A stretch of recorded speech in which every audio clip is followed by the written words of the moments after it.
Behind the history of a crumbling castle near Glasgow lies a disturbing story. Lennox Castle was converted into a hospital for people with learning disabilities in the 1930s. By the 80s, inspectors described appalling conditions, the malnutrition, mistreatment of patients. By the time it shut down in 2002, the hospital's reputation was completely ruined. After closure, the building was sealed, but locals continued sneaking in. In 2008, a fire gutted sections of it, leaving behind charred hallways and eerie ruins. But explorers still climb through broken walls to see what remains. And they will report an atmosphere that feels both grand and terrifying, with parts of the castle echoing like a cathedral, but filled with reminders of neglect. An odd twist adds to this. Singer Lulu was born there when part of the facility also served as a maternity unit.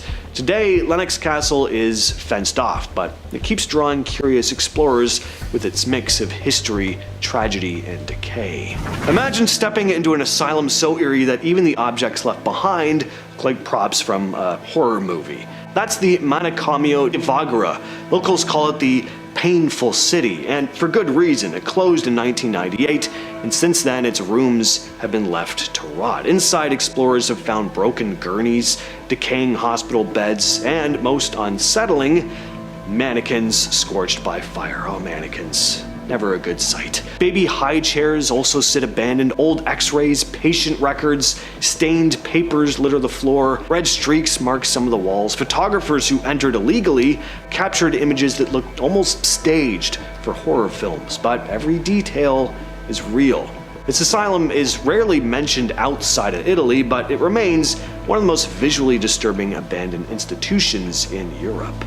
What if your local legends dared you to visit an asylum that may or may not have existed, and those who went swore they saw ghosts? That is Ronnie's Point near Ohio County. The stories say it was once a sanitarium where horrific things took place. In reality, records of an official asylum there are scarce, but the ruins of an old estate give fuel to the tales. Explorers driving down the dark, tree-lined road report a chilling atmosphere here. Some say they felt watched the entire time. Others claim to see shadowy figures darting between the trees. A rumor circulates about a man with a firearm who guards the site, chasing off anyone who dares to come too close. The truth of its history is blurry, but the trespassing accounts are consistent. People go in out of curiosity and leave terrified, insisting something unnatural still lingers at Ronnie's Point. What if the ghosts of an asylum still haunted the replacement building long after the original was torn down?